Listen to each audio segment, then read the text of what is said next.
In this video, I will be going over the definition of the derivative and some basic techniques for how to derive functions.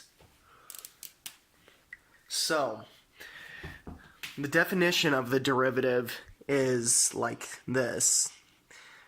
F prime of x, the prime symbol right there means the derivative of that function, equals the limit as h goes to 0 of f of x plus h minus f of x, all divided by h. And the portion right here, h, represents that just small distance. And so here's an example for x, f of x. So if we were to derive this function right here, it would be evaluated like so.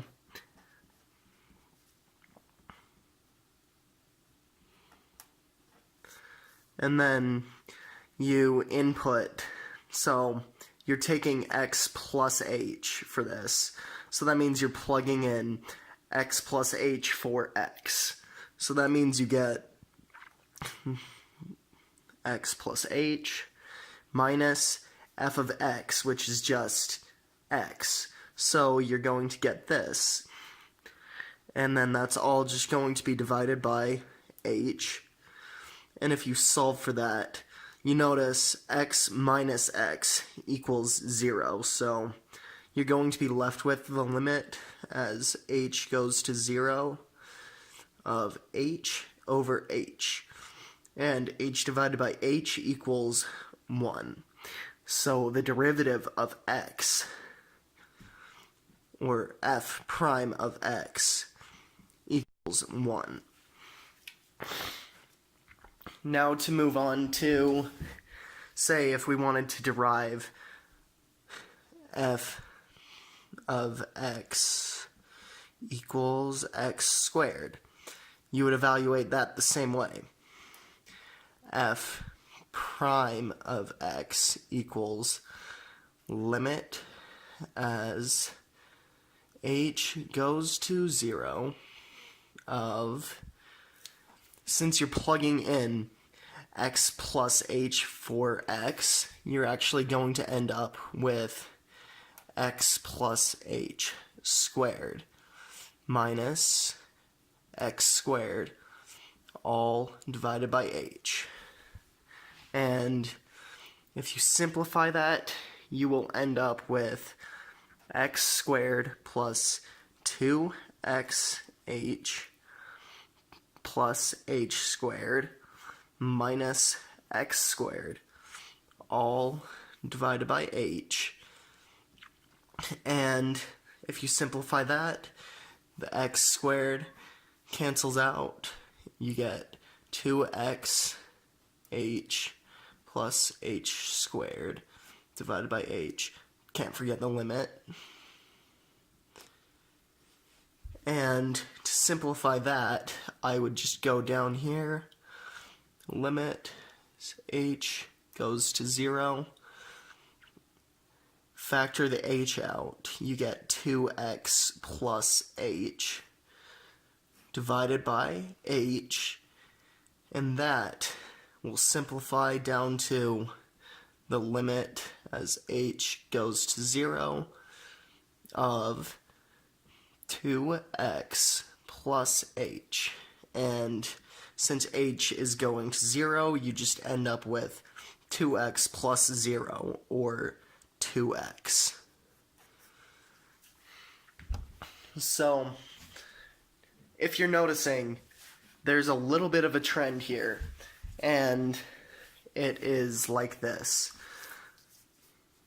So, x to the n, the derivative of this, or x to the n prime of that, would just be n times x to the n minus 1.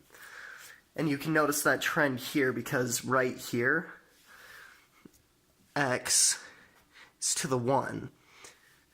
So if you derive this with the shortcut, and then you get 1 times x to the 1 minus 1, and that just equals 1 times x to the 0, or 1.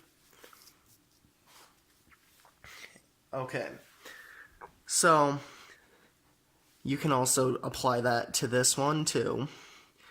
X squared prime would get you 2 times x to the 2 minus 1, or 2 times x to the 1, which is just 2x. Now, this can't be used for everything. Like the definition that I went over right here, it's impractical to apply to all derivatives because it would just take way too much time. And sometimes it's just straight up impossible. So there are different ways that you can derive things. Just knowing what the derivative is and what it means is a very important thing to know. So I'm going to be going over, for example, how to derive a trig function like cosine of x. So let's get a pen that works.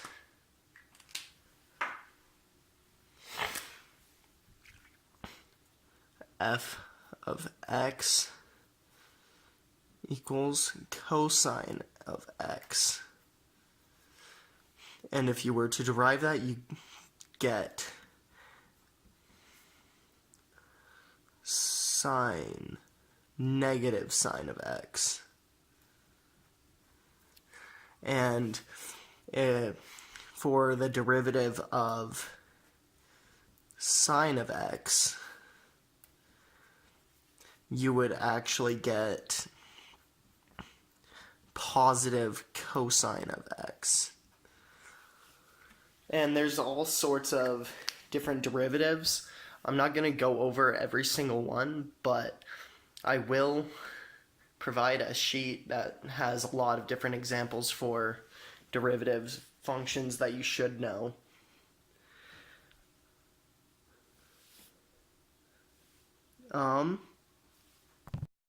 Now I'm going to be going over the basic strategies for deriving more complicated things like using the product rule, the quotient rule, and the chain rule. So, if I'm going to start, I'm just going to state how the product rule is used. Product rule.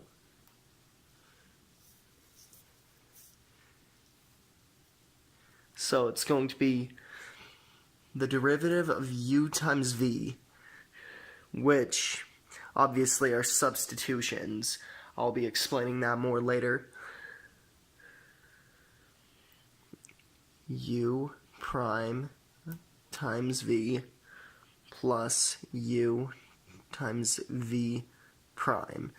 So this means the derivative of this, of u, times v plus u times the derivative of v. So I'm going to be going over an example of this now. So x plus 1,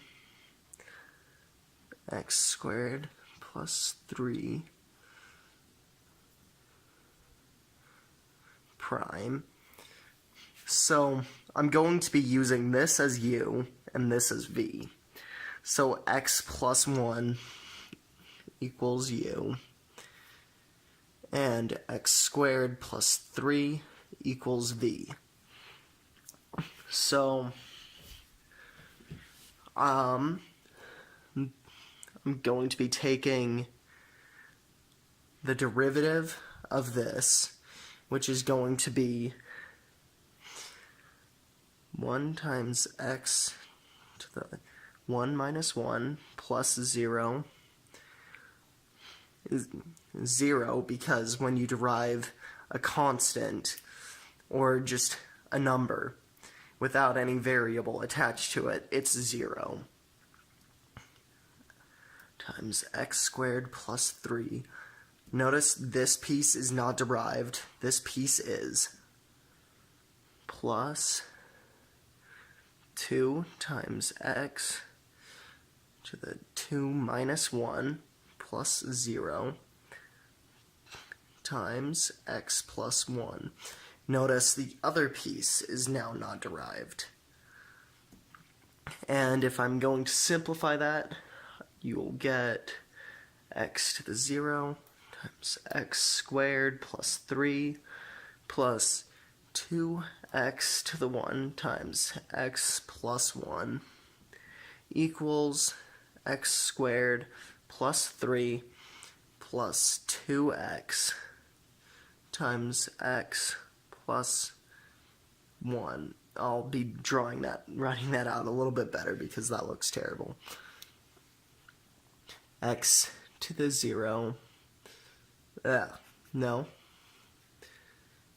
X squared plus 3 plus 2x squared plus 2x. Or that can be simplified down to 3x squared plus 2x plus 3. Now, I'm going to be going over the quotient rule now.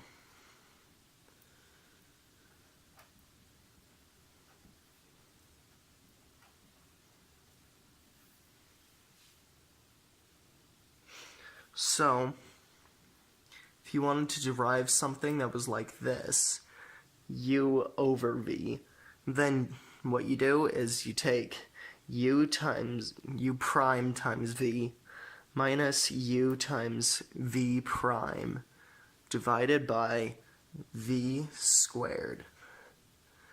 And how my teacher told us to remember it is low, so low, d high meaning derivative of the high, minus high, d low, all over low. So, you can choose to use that if you want, but it did help me. So, now for the example, if I make f of x be x cubed plus 2x divided by x squared plus 1, and I wanted to derive that, then I can do it like this. X cubed plus 2x prime times x squared plus 1 minus x cubed plus 2x times, no, that's not a 2, that's an x. X squared plus 1 prime divided by x squared plus 1 prime. I mean, not prime, squared. And what that will end me up with would be 3x squared plus 2 times x squared plus 1 minus x cubed plus 2x times 2x, all divided by x squared plus 1 squared, but that does not look the prettiest, obviously, so start simplifying. 3x to the 4 plus 3x squared plus 2x squared plus 2 minus 2x to the 4 minus 4x squared divided by x to the 4 plus 2x squared plus 1. And simplified, will be x to the 4 plus x squared plus 2 divided by x to the 4 plus 2x squared plus 1. Something you will have to come to terms with in calculus is that answers will rarely be pretty, unless they've been doctored for the specific problem. Okay, so now I'm going to go over the chain rule. And this one, I think, is the most valuable one to know.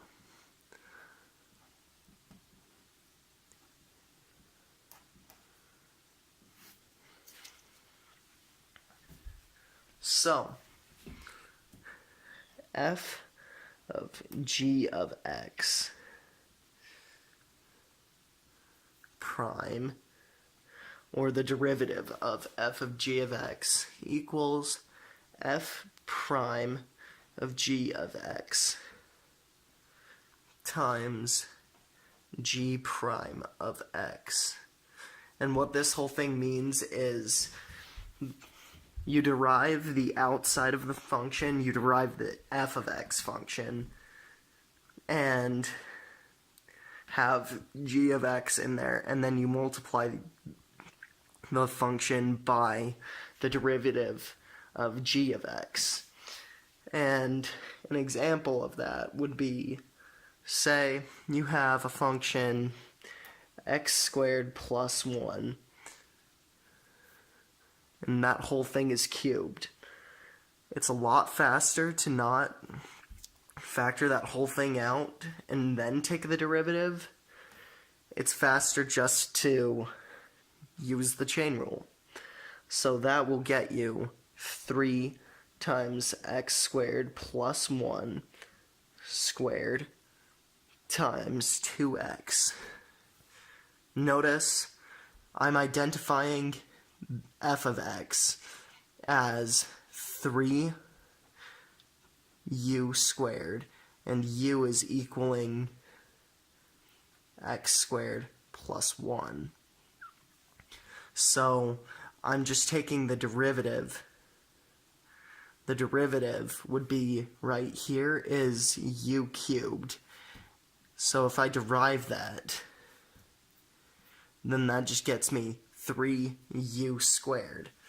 And then I have to multiply it by the derivative of u, which is 2x.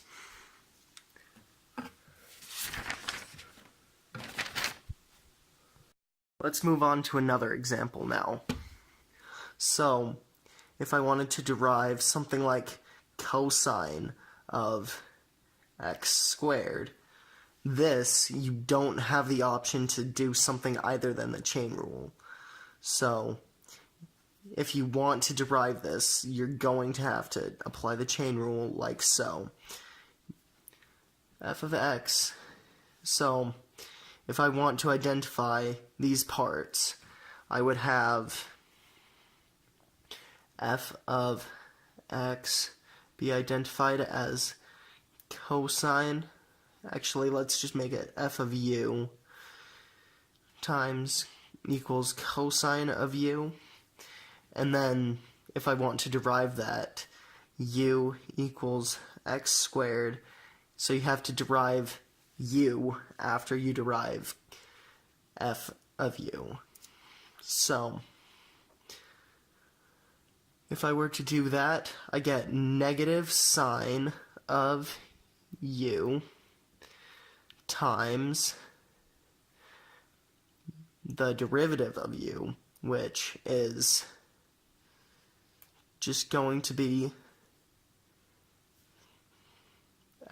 2x.